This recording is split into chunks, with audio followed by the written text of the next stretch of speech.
particular Title I with this provision here, ESSA or ESEA states that any eligible school operating a school-wide program shall develop. And so when they use the word shall, that's a very strong language with the federal. That means you have to have a comprehensive plan, right? So shall develop a comprehensive plan that is based on a comprehensive needs assessment of the entire school that takes into account information on the academic achievement of children in relation to the state academic standards, particularly the needs of the children who are failing or at risk of failing to meet this challenging state academic standards, and any other factors as determined by the local education agency. Okay, so a local education agency would be, the district level, or for community schools, it would just be the community school itself is considered a local education agency as well. So that's the provision for school-wide plans. There's also a requirement for, elements of considering elements of in a needs assessment for schools that are in a differentiated support status, and that is basically, let's say a school had a performance maybe in a particular subgroup on state testing that was low, and maybe there's some additional supports that need to be developed in that school. Maybe they're working with the SST, the state support teams, and so that's an example where if there's a low performing subgroup, maybe the school is a priority or a focus school or even a watch school, and there is a provision of ESSA similar to this, but it's in a different section, that kind of governs and guides when a needs assessment is required in those cases as well. And then as a state in Ohio, we also require that districts complete a needs assessment as a part of their district plan. So all districts are going to do a needs assessment in order to kind of plan out their have a district level plan that then they can tie their funding applications to that. So Title I and Title II and Title III and Title IV, when we go to look at your application, we want to see that it's tied to some needs, the needs that you have in your district and in your schools. So this is probably the best language in terms of like why it's required and what it should encompass. It should encompass, take into account information on the academic achievement of children in relation to the state's academic standards. So it should include state testing, but it also might include other types of testing that you do in your district. So MAP data and various other forms of data. You can bring those kinds of data. Also, whole child data, so maybe school climate data and attendance data, and all those things should be brought in and considered for it to be a comprehensive needs assessment rather than just one data point. It's supposed to be a comprehensive needs assessment. So Ohio tries to meet this requirement, tries to help you meet this requirement by providing a system that will help you develop a comprehensive needs assessment. So, and that system is called the One Needs Assessment. It's part of what's called EdSteps, the Education Department's system of tiered e-plans and supports, or the acronym is EdSteps. And basically, we're developing a system that is going to manage the entire grant. It's a knowledge management system as well, so it's going to manage the entire grant. But the first stage of that is the One Needs Assessment, and it's been built. And all districts this year need to complete the One Needs Assessment. Some are in what's called a cohort, cohort 1. So there's a subset of about 300 districts that have to do a 3-year plan, and it's going to be reviewed by multiple offices. And so that's something we'll talk about in a little bit, but everyone will have to do the One Needs Assessment this year, either a 1-year plan, a 1-year needs assessment, or a 3-year needs assessment. And so this is our approach to that comprehensive needs assessment. And One Needs Assessment is data driven. So it is driven by triggers, what we call triggers, data triggers that pull into the needs assessment your state testing data, like I said, absenteeism data from EMIS, It's primarily driven from state report card data and from EMIS data. But there are various what we call triggers that trigger data if the district is above or below a certain threshold. So if graduation rates are below 67%, for instance, you get triggered data, you get triggered questions on graduation and on the supports you have in place to ensure kids are going to graduate. If you have absentee data that's below a certain or above a certain threshold, then it'll trigger in questions about absenteeism. So it's data driven, and that's one way that we try to make it comprehensive, but meeting your needs rather than you have an answer. There are in total about 150 questions on this needs assessment, but you may only be triggered as required questions, maybe 10 or 15. And you might have some recommended questions as well that we recommend. Maybe you don't meet the threshold for required by the various statutes that kind of govern federal programs, but we still recommend it based on your data. I'm not sure why that second one came off. So comprehensive, like I said, it's 150 questions in total. Now you will not have to answer 150 questions. It'll trigger in data, but you should think about it comprehensively. There may be some questions that are triggered into R1 needs assessment or that are not triggered into R1 needs assessment that you still feel are necessary. So maybe it's you have a focus on math and you saw that there's a little bit of sliding on the math scores in the prior year, and even though you're still in very good place with your math scores, and you've not been triggered that as a required question set, you may still want to focus on math. That might be a goal that you want to set in your plan, so you're able to answer questions that are not triggered in as well. And so it's a comprehensive needs assessment, and and we'll talk about how it's divided up. It's divided up into 8 sections, and we'll talk about all that in just a second. There's a focus on a few high impact items. So the goal is to really trigger in data that's going to be impactful for you. That's already getting you to think about things that this is maybe a priority for your district, and we call them priority needs. So you get to set your own priority needs. It might be what we've triggered in, but it might also be, like we said, math maybe as a priority need for you. So you'll get to choose those high impact items that you want to bring over as a priority need into your plan. And those start what are called goals. And it's kind of big, high level, goals for your district. And then this will help you create the plan. We call it, our developers call it a downstream process. So this one needs assessment sets up your plan. It helps you structure your plan, which then helps you structure how you're going to use your funds, right? You're tying it to your needs and to your plan. So it's kind of a downstream process, but it starts with doing a good comprehensive needs assessment. And so how is it divided up? It's divided up into 8 sections. And so these are we used to call them buckets, kind of buckets of that are relevant at a district and a school level. So college and career readiness, community and family engagement, right? We often have to engage with families and with community partners. So there are question sets on that. Curriculum, instruction, and assessment. This probably has the most questions and will be triggered in for a lot of districts and schools. Fiscal management is another bucket that we saw, another section. Leadership, administration, and governance. So this is sort of those broader administrative processes to make sure that the schools are supported and the students are supported within the schools.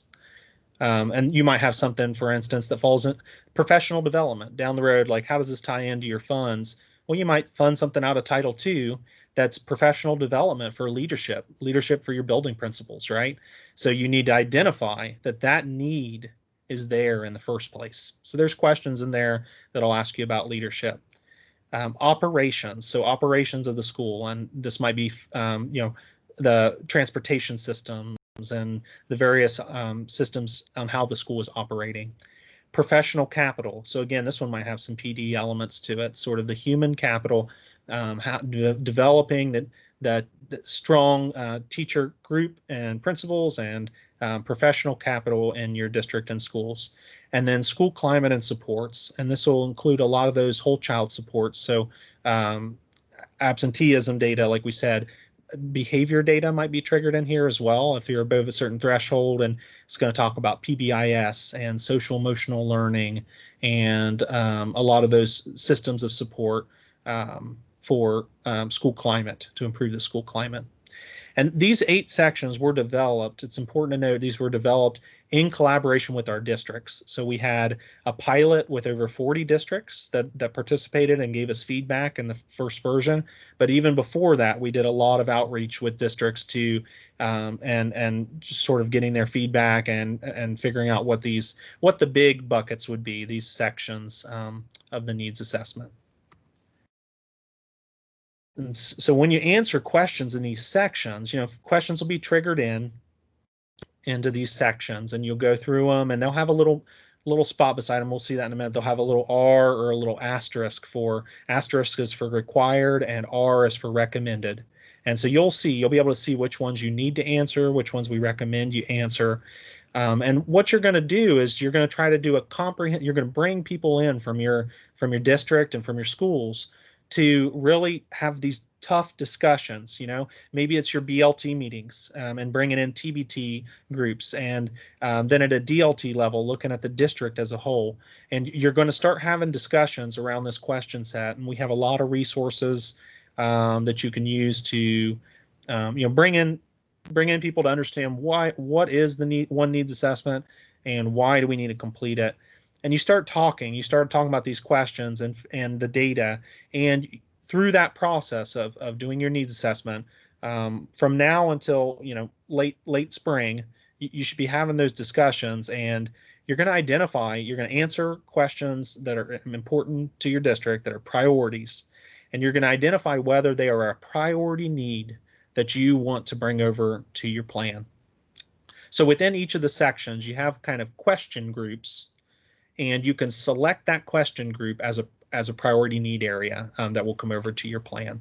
So for instance, in college and career readiness, you have career connections, you have the early warning system, you have graduation, and you have post-secondary, and there's additional ones as well. And like I said, you won't answer questions in every single one of these. A lot of it will be triggered in so that you're not answering all the questions. But you can see how this ties into this big section is college and career readiness. But you've got questions on very more concrete items, like what is your graduation rate, and how the factors that can go into graduation, why maybe that's triggering as a question. You can see in curriculum, instruction, and assessment here. So instruction, literacy, math, students with disabilities, standards alignment. It's starting to get into the very concrete items that you work on in your plans, right? And that you address through your funds, through your federal funds, to try and encourage improvement, right?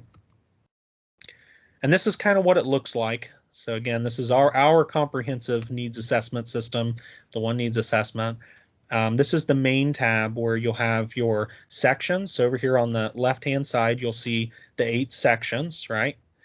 If there's a little asterisk, it's a required, there's at least one required question in that section. And then once you click on that section, it'll come up with your questions here on the right-hand side.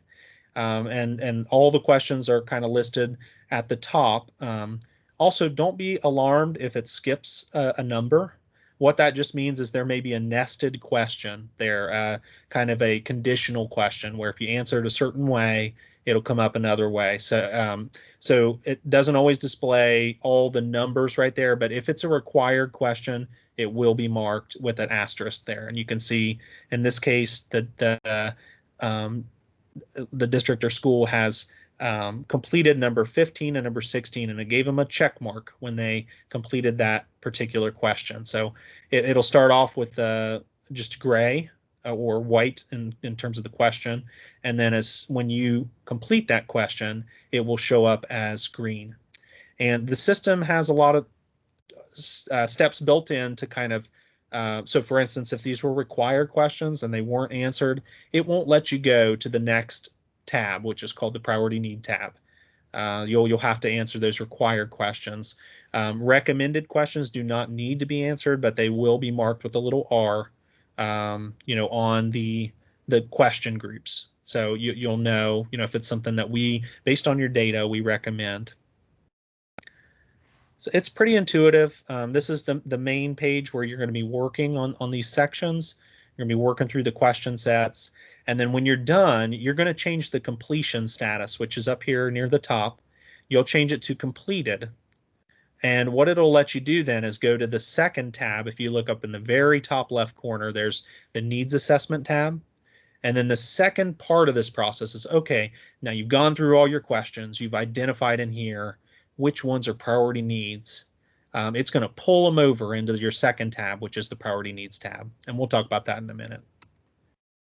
And also don't feel overwhelmed, because there are a lot of resources. So if you have not seen this yet, you've not had a chance to jump in, and this is overwhelming to you, we have a lot of resources on our website, and I will give you that link later. We've got a 7-minute walkthrough video that actually walks you through this tool, where we click around and it'll help you go through in just 7-minute videos. That might be helpful to you, but also to other teams at your district or school that are going to be working in this tool. They only have to sit there for 7 minutes. It won't be a full-blown training. It'd be just a walkthrough of the system. So that's helpful. There's also a 2-hour-long training that myself and Diane Neal did with all the districts. And it has over probably around an hour of frequently asked questions. So if you have a question too, that might be, if you're brand new and you're in cohort 1, which has to do like a 3-year plan, and you're really kind of panicking and you need to do a lot here, I would recommend that 2-hour training. It's a really thorough training that goes through this very, very comprehensively. So here's again, this sections is circled here. College and career readiness, that is the section title. Early warning system, that is the question group, right? That will form a priority need if you select it as a priority need. And you might have to answer it as a required question, like 15 and 16 here were required. Doesn't mean you have to pull it into your plan, but you do have to answer it, because it's triggered by our data that says, for some reason, you need to answer this question, but you don't have to pull it over as a priority need. You guys make those determinations. This is your tool. It's not ours for compliance or something like that. It's your tool to help you build your plan and use your funds. And you can see here the questions. So like I said, it skips 5 here. That's most likely because there's a nested question, or there's what's called a root cause question, which is at the end of each question group. And we'll talk about that in just a second. Required and recommended. Again, it's asterisk for required, R for recommended. And you can see these were the required questions here that were answered. So yes, question 5 was a root cause question. That's why it was skipped. So a root cause is sort of a summary question at the end, where you're really, okay, you've answered these questions. Now you're taking that and saying, what is, based on your analysis, what are the underlying root causes that, if addressed, would result in improvement, in a positive impact? And that question, the root cause question, is going to be at the end of each question set, and it's going to be the same on all of them, right? You're going to do a root cause analysis. If you're feeling, hey, this is an area where I think we're going to have a priority need, I think there's some things that we want to address, that's when you're going to conduct a root cause analysis. And there are I'm not an expert necessarily on root cause analysis. That's more in the Office of Improvement and Innovation. That give you support, especially give priority and focus schools and intensive districts, moderate DF, gives them support, right? But there are tools on our website to help you conduct a root cause analysis, and just posted by Phil Latessa and Chris Lamphere. There's a really nice, it's a new training that's on there. So again, I'll reference that at the end, and maybe Rachel or Candace could provide a link in the chat. I can't see the chat right now where I'm in the presentation, but maybe they could provide that as well. So again, there's the root cause question. And then that's when, after you've done that root cause, you've you then select, is this a priority need that you want to pull over, at least into the priority needs tab? You're going to, and if you select yes, it will pull over into that second tab. And then that's going to help you determine what you want to send to your plan to over in the CCIP.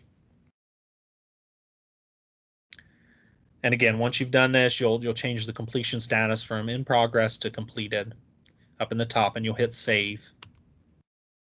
And then that'll allow you to go over into this priority needs tab. And here's what the priority needs tab kind of looks like. It'll pull over only what you've selected as a priority need. And now most of you guys are probably new, but if there's anybody in the room that was that did the old decision framework, you'll probably remember that priority need, if you selected something as a priority need, you had to do a bunch of extra work with that priority need, right? So kind of disincentivized you to select priority needs. In the one needs assessment, that is not the case. All it's doing when you select a priority need, it's pulling it into this tab, and it's going to start your goals when it goes over into the plan. It's going to set up your priority needs should be lined up with what you want to be a goal. And then your improvement areas, so college and career readiness, curriculum instruction assessment, those should align to your strategies in your plan. And there are more trainings that I'll talk about later on your one plan and how to sort of determine what you want to set as your goals and your strategies. Because again, this is a downstream process that will, whatever you pull in as a priority need here, will start your goal prompts in your plan. So you can see here, I think this has some little circles here. So we're on the priority needs tab. This shows you, these are the things that we pull over from that last page. If you selected priority need, it'll pull over the primary improvement area, the priority need, the group name, so the particular question set that you selected as a priority need, and then the root cause. It'll pull over what you guys wrote in as a root cause. So for instance here, the lack of fidelity in literacy instruction aligned to the science of reading and directly aligned monitoring of adult implementation has led to a Tier 1 instructional concern, as evidenced by less than 80% of scholars achieving benchmarks. So that was kind of the root cause that was brought over. And it's helpful to have a really strong root cause because that'll also populate into your plan. It'll just help you. If you've done a really thorough root cause, you'll be able to really get at what should be our goals and our strategies. And how should we tie our funds to this issue? So a lack of fidelity in instruction, it could be that this eventually is going to be professional development, right? And maybe coaching in some way. And so this is going to, what it leads to is you're going to have strategies for that in your plan.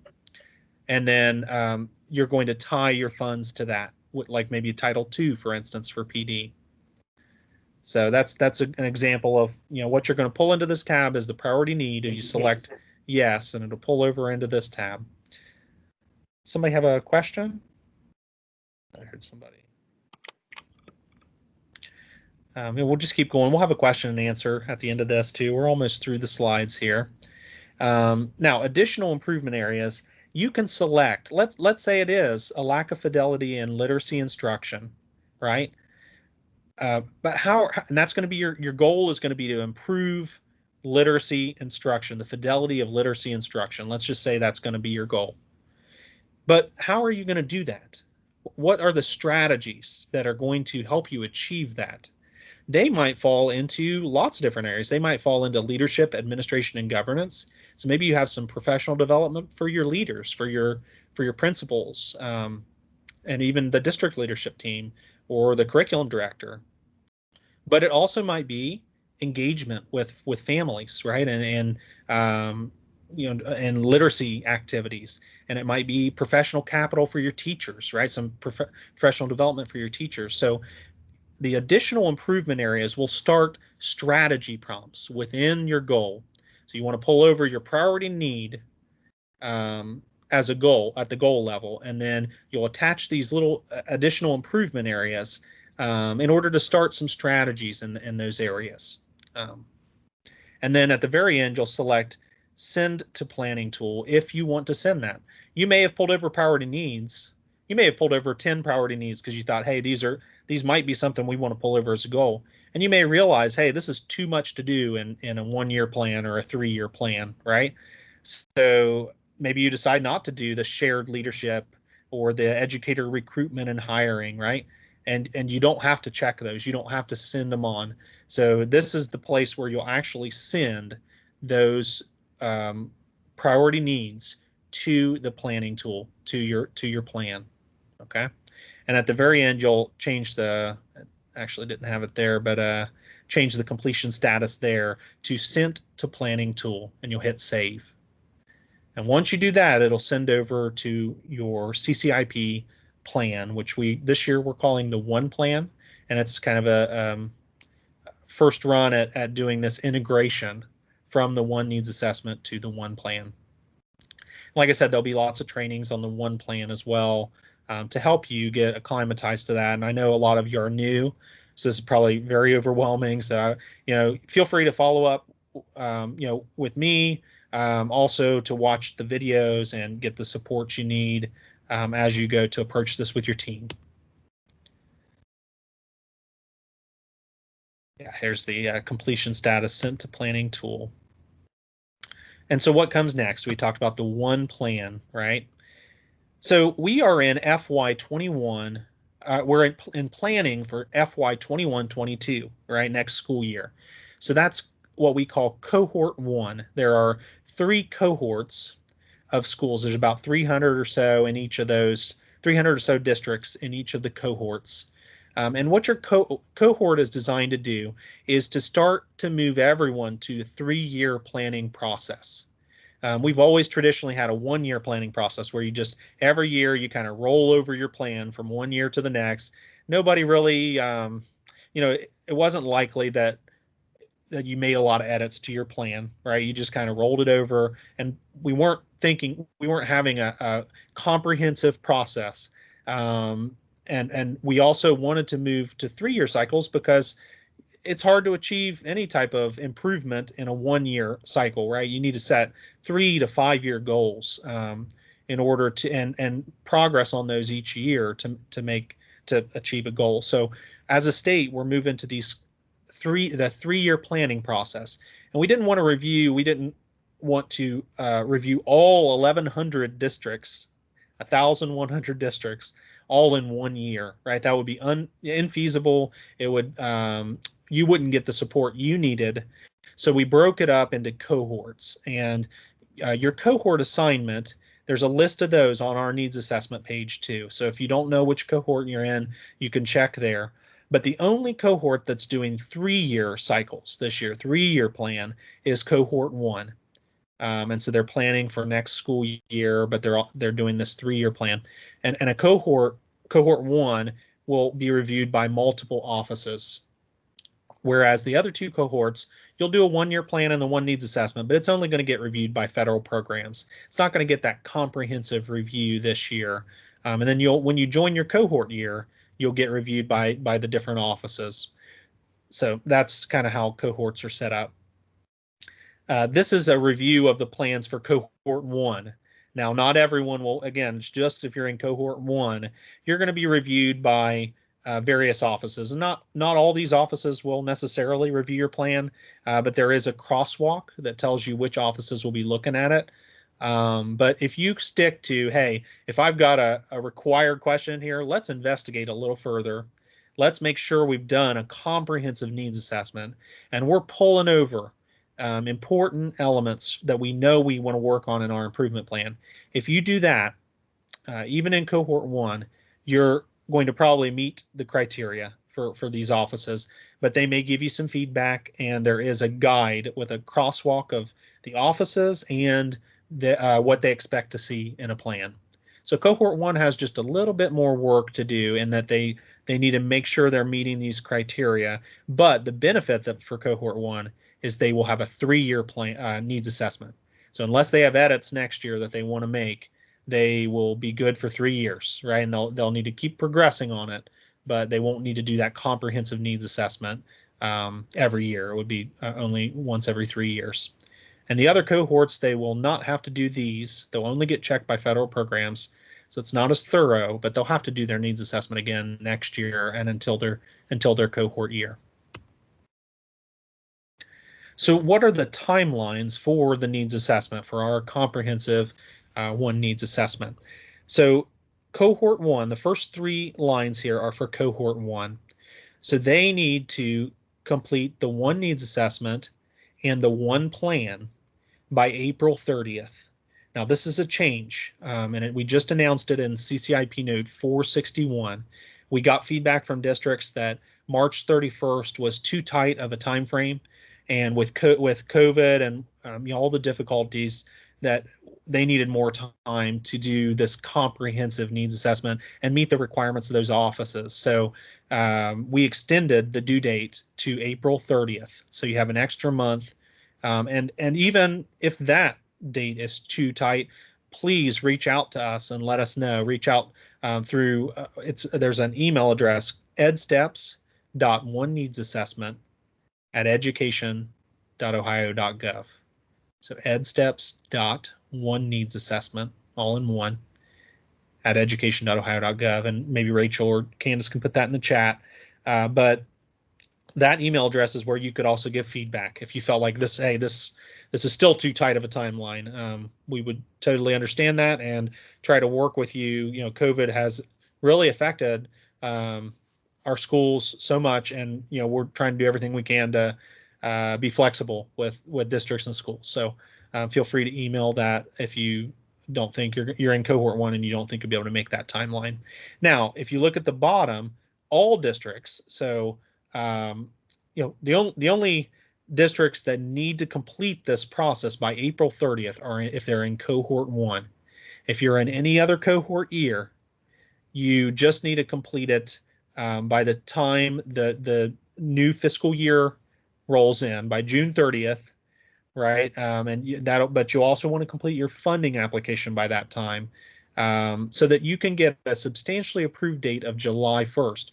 Why do you want to do that? Because the new fiscal year, if you don't have a substantially approved date on that first day of the new fiscal year, you're not going to be able to spend your funds, and you might have staff coming back, you might be needing to purchase PD, so we recommend that you already have it submitted by June 30th so that by July 1st, you've got what's called a substantially approved date, and that just means that you've submitted your application in by your superintendent in authorized representative approved status, so that when it gets approved, you'll be able to draw money on those grants from the very first day of the new fiscal year. So in order to do that, you'll have to have your needs assessment, your one-year needs assessment, your plan, and your funding applications done by July 1st. So I would recommend, just kind of looking to see your cohort year first and then working from there. If you're in cohort 1, it might be a tight time frame, so you just need to maybe start getting those teams together and start looking at the required and recommended questions that you've been triggered in, and start trying to answer those at the district and school level. So here is the link to the One Needs Assessment webpage, and Rachel or Candace probably put that as well in the chat. And then the edsteps.oneneedsassessment@education.ohio.gov. That's where we would prefer that you email, at least copy that email address, but even if you want to get a hold of me, maybe email this email address, but you can copy me on it as well. My name's Morgan Brown, so morgan.brown@education.ohio.gov. And I'm happy to help you, but that way we have everything kind of tracked through this email, and we can make sure we get you a good response on any questions that you have related to the One Needs Assessment. And so I'll just open it up for the rest of our time for questions. And let me pull up my Teams here. And I guess I'll just open it up, and I have my chat open again now. So I'll answer some of the questions that are here, and then feel free to type in the chat or to ask a question here. So Brian Masser asked, is the support tool still required for districts in support status? Could you speak briefly about the support tool?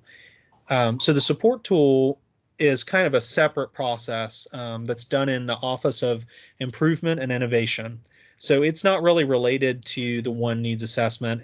It's more of a monitoring tool. So whereas the one needs assessment is a comprehensive needs assessment that kind of to establish your needs and to review your needs once per year. It's more of an evaluation and a planning mechanism, whereas the support tool is designed to be monitoring and to kind of see your progress during the year.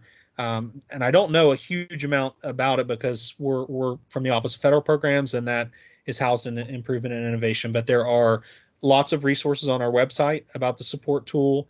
The contact information is also there, and I would say that Chris Lamfier and Phil Latessa are two individuals in that office that would be able to give you all the support you need on that.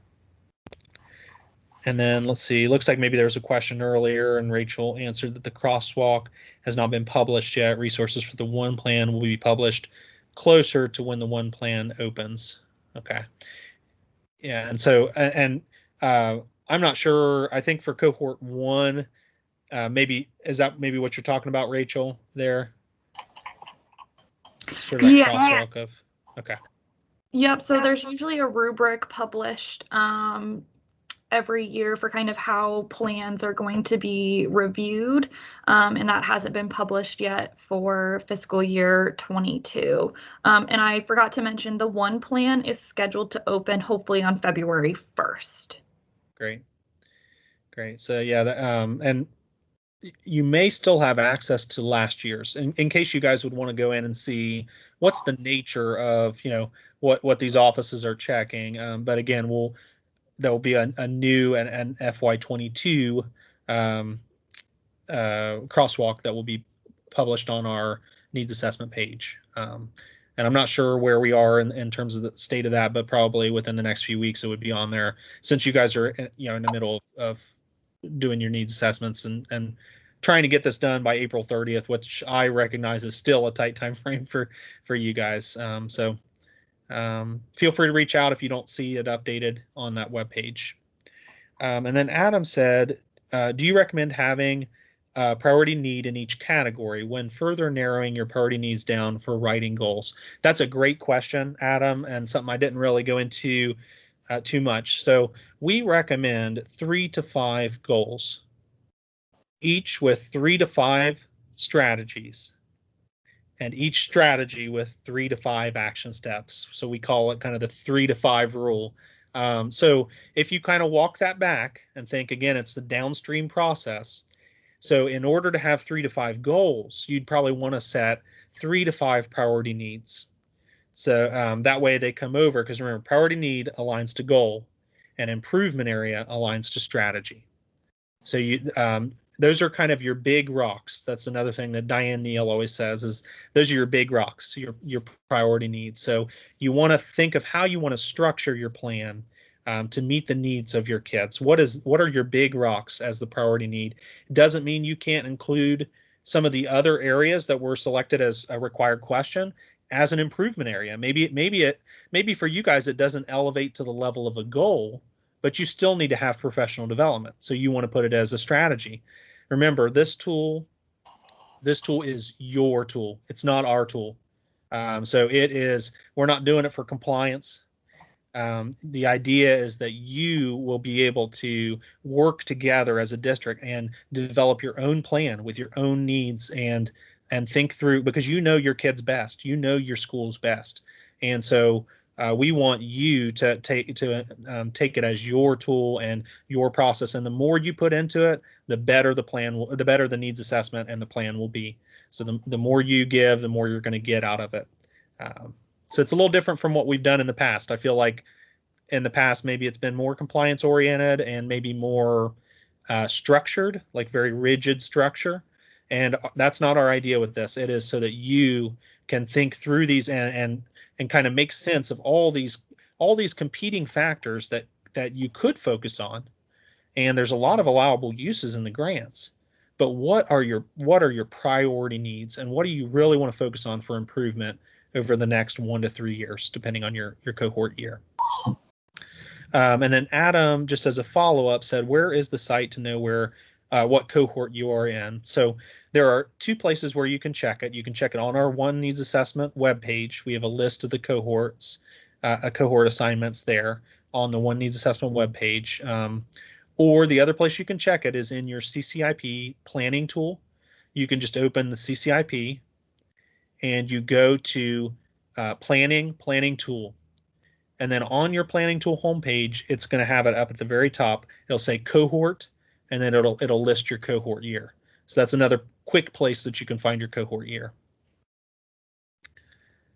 And let me scroll down a little bit here. Oh, thanks, Rachel, for kind of answering some of these questions. Okay, I saw a list of the trainings that are coming up for the One Needs Assessment. Are we required to attend them all? Is there additional information on who we should include in this team on this team? You are not required to attend any of the One Needs Assessment trainings, and I would even say the ones that we have posted on our website are more for that we actually have sort of cohort one, just open office hours. So if you're in cohort one and you got to do a more comprehensive plan, we're going to have representatives there and in the call just waiting for you to come and ask questions. So those are really for cohort one because you have a abbreviated time frame. So those are the ones that are listed on our website. The One Needs Assessment trainings, we've done most of them from our office. We did 2 longer 2-hour sessions, and those are both posted on the website. The recording of those. This is more for new coordinators. And then later this month, we have another, I think next week, we have a monthly session just for all federal programs coordinators that you can attend if you want. And it'll involve much of what I've talked about today, but maybe just a little bit less on the comprehensive needs assessment and a little bit more on priority needs. And I think Diane Neal is going to also assist with that, sort of identifying priority needs and just going a little bit more in detail on priority needs. So you can attend as many or as few as you'd like, and hopefully the list of resources we have on our webpage, I think that's your one-stop shop for everything One Needs Assessment. And again, it's your tool. So the more you put into it, the stronger that plan is going to be, and then you won't have to have all these plans in different drawers, as we say, like you have a plan for this and a plan for that. If you've done a comprehensive plan, that's going to cover you for all those. There are questions on educator equity and on the various plans across the agency. They're built into the One Needs Assessment. What if you're a high-performing school and your trigger questions are not an issue at the district? How can you get 2 to 3 priority needs and goals? That's a really good question. And kind of first, maybe I'll start with the One Needs Assessment is required for all districts, but you may have some schools that do not need to do the One Needs Assessment. So the schools that will need to do the One Needs Assessment are if they are a school-wide building, they are priority, focus, or watch. So if you meet any of those criteria, the school is going to need to do their needs assessment because they have different needs maybe than the full district, right? So really getting at, and it'll trigger in questions specifically for that school. So if it was that subgroup, maybe students with disabilities that performed a little lower on the reporting, it will pull in questions specifically about students with disabilities for that school. So it's really intuitive, and it's a great tool that it seems imposing, but once you get in and you start understanding what it can do for you, it actually is a tool in your tool belt. So I would say there may be schools that if you're have high-performing schools that maybe don't even have to do the One Needs Assessment, but you may decide as a district that still we're all going to do the needs, all our schools are going to do this needs assessment. So, and that's fine too. It will trigger in questions that are required by some kind of statute. So you may be a high-performing but school-wide building, for instance. Well, there are requirements in ESSA, in the law, that you need to do include certain parts in your plan. So those questions are required, but maybe it's not an issue in your district. Maybe your reading scores are good, your math scores are good. You feel like there's not all you have to do is answer those questions. You don't have to pull them over as priority needs. So again, it's your tool and it's as flexible as you would like it to be. And you do have to answer required questions, but they do not need to be pulled over as priority needs.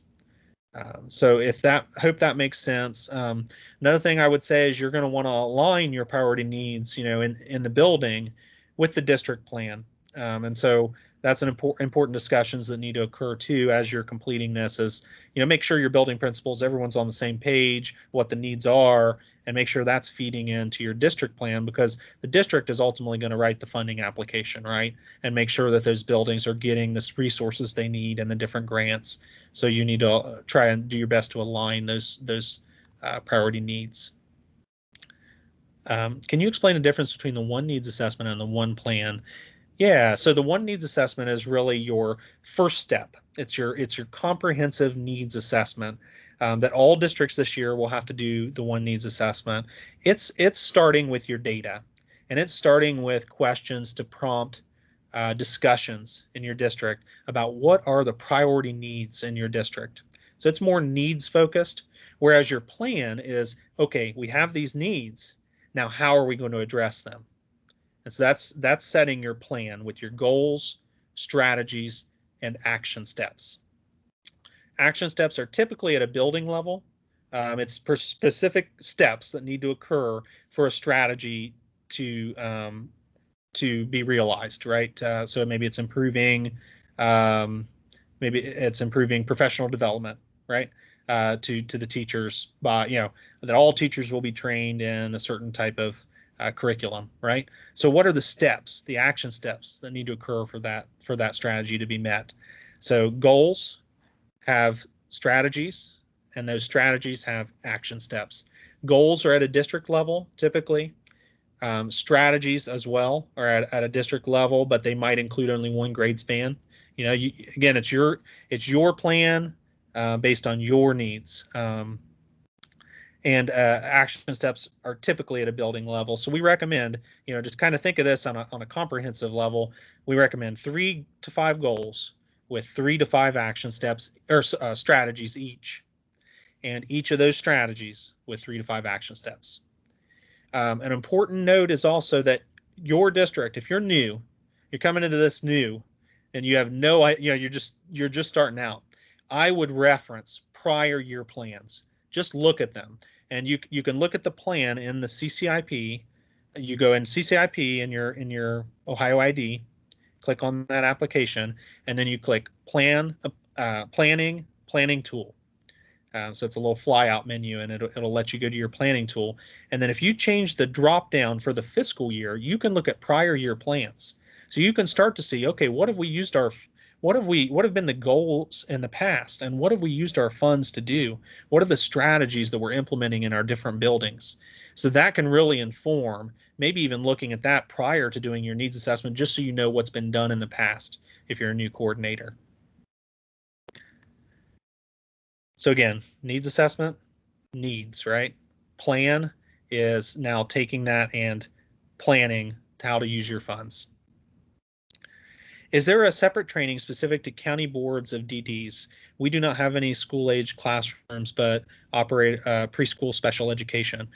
Yes, I believe there are trainings for DDs. I would look in STARS, and if it's not in STARS, I know that Andrea Faulkner, there's like a network that you're supposed to get emails. You're on a listserv. You're supposed to get emails about trainings, upcoming trainings. So if you're on that, you should get updates for those trainings. But I know that is a training that's being done for DDs and for ESCs.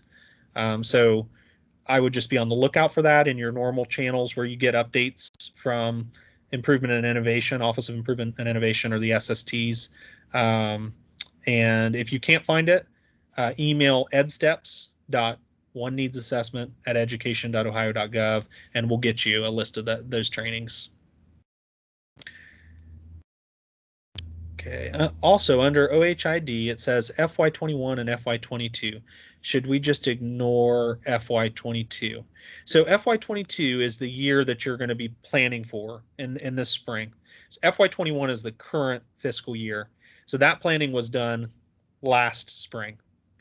Okay, so if you're looking in FY21, you'll be looking at the current year plan. If you look in FY22, that's the plan that you're building it for next year, right? For FY22, which would be school year 2021-2022. 2022. Okay, so that's so those drop downs in you know, you said Ohio ID, but you might be referring to the one needs assessment or also to the CCIP. It has that drop down as well. I'm not sure that FY22 is ready until February 1st in the plan, but in the needs assessment, you should already have access to FY22, and that's where you'll want to do your planning for next year. True about pulling over priority needs, but once we submit and not have 3 to 5 goals, as ODE suggests, will it get sent back to fix? How can we fix it if there are not needs? Yeah, we don't require. It's just a recommended 3 to 5 goals. But you know, we've seen districts with maybe two overarching goals. Maybe there's an academic goal, but the way they structured their plan was strategies for math and strategy for reading, in order, and a strategy for curriculum, you know.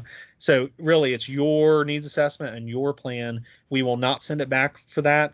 What we've done is built all the requirements into this one needs assessment. You remember, if anybody's in here that had to do component relationships, you had to show where in your plan where all these elements were from ESSA. So it was actually from No Child Left Behind originally. So you had to show in your plan all these elements were occurring. That is no longer the case. We've built them in on the front end with the triggers so that you are answering required questions in the beginning, and you're deciding what's going to be a part of your improvement plan. And really, your plan is your improvement plan. So it's about improvement in your district and your schools. So you're not going to want to include everything, comprehensive plan. It's going to be, your plan is your improvement plan. And that really is whatever you guys make it to be. Now, how do we fix it if there are not needs, or how do we fix it if maybe we have a change? So what you do, remember, it's a downstream process from your needs assessment. So if you have a change to a goal that you want to make in your plan, you need to go back into your needs assessment, and you'll make any changes you need to make in the question sets and add them over as a priority need, and then send again to the CCIP. And if you watch the training videos, it'll give you a little bit more detail on, basically you just change the little drop down from sent to CCIP, change it to in progress, and then you can make your edits in there, and then you'll change it back and hit save, and it'll send it back to the CCIP again. So kind of that downstream process from your needs assessment for changes to your plan. And we are getting a little close to our time, but I will just try to go through these a little, and maybe some of the consultants, if you guys have an answer to some of the questions, feel free to jump into since we're getting close to our time here. But what will the interplay be between the building level one needs assessment and the district level? Do the priority needs tagged by the buildings push over to the district assessment, or do they function independently? They do function independently in the system. Now, there is going to be a little warning that just says, you know, hey, when you submit your district needs assessment, it'll say, hey, remember that your buildings need to submit their needs assessment too. So if a building maybe wasn't done in time or something, but it's just a validation warning at the end of the one needs assessment. It's not an error. So it'll send them over. Now, we as consultants, when we review it, if we see that a building that was required, so like a priority building, did not even do the one needs assessment, we will send it back because we have to, because of the statute. But if all your required buildings have done their one needs assessment, you know, this is your needs assessment and your plan. So now we advise that the priority needs would align relatively well for that building. Maybe it's a high school that's focusing on one of the priority needs from the district, but it's identifying that same priority need in that building, as long as it makes sense. You know, it's not a completely different priority needs at the high school. And so really it's up to the district also to make sure it's working with the buildings to have those hard discussions, like what are the priorities, what are the needs, and to align its plan however best it can. So they do function independently, but we will review them as consultants just to ensure that it makes sense, that generally it makes sense, and that the buildings that are required have been completed. And also, I'm not sure if this question is down below, but if anyone wants the list of required to complete buildings required to complete the one needs assessment, that is also on the the website. There's a list. It's called the school labels flowchart. So it'll just kind of give you in one sheet a snapshot. Does our school need to complete the one needs assessment? There's a training tomorrow for the ESC and DDs. That's great. Yep. So I would encourage you guys to look that up if you need to attend that. Were you a part of the pilot group? Okay, so Rachel's kind of going back and forth a little bit with Ashley, it looks like. Are these trainings recorded? So Joy asked if the trainings are recorded. These sessions that are like the monthly sessions, we are not recording these because we want people to attend. We want them to come and ask questions. But our main trainings, there were 2-hour trainings. We did two-hour trainings for districts and schools. Those are both on the website. So if you go there, you can watch a full 2-hour session with additional. You get as much needs assessment as you want. So there's 2-hour sessions there. But these monthly sessions, as of right now, are not recorded. Now, if you have feedback that you would like these to be recorded every month, for new coordinators, I personally feel like that would be a good idea, but it's not something we've set up at this point. But that feedback is really thankful. We're thankful for that. Set it up to report them. Oh, did we? Okay, awesome, great. Document library. I shared that address with everybody if they want to check it out. It's on CCIP document library. And we did decide to record them because we just had people who couldn't make those single times, right? Awesome. So. That's great. Thank you so much, Candace. I knew before we weren't recording, but that's awesome that now we are. I was an advocate for that because I feel like, everybody should have access to these trainings. So that's great. Resource. Yep. And that'll be in the document library under CCIP. And then it's, I think, CCIP, it's planning tool resources is the folder. It's the second folder. And we also have them in the Office of Federal Programs training folder. So they'll depending on their topic, they'll land in a different folder, but all of them can be found in just the Office of Federal Programs training folder as well. Office of Federal Programs. Yeah. So, we've got them there, and we've got our main trainings on the website. Like I said, the One Needs Assessment page is really a one-stop shop for for you to learn about this tool and to share it in your district and your schools. I don't know if there are any other pressing questions. Looks like Rachel and Candace have been answering a lot of questions down here.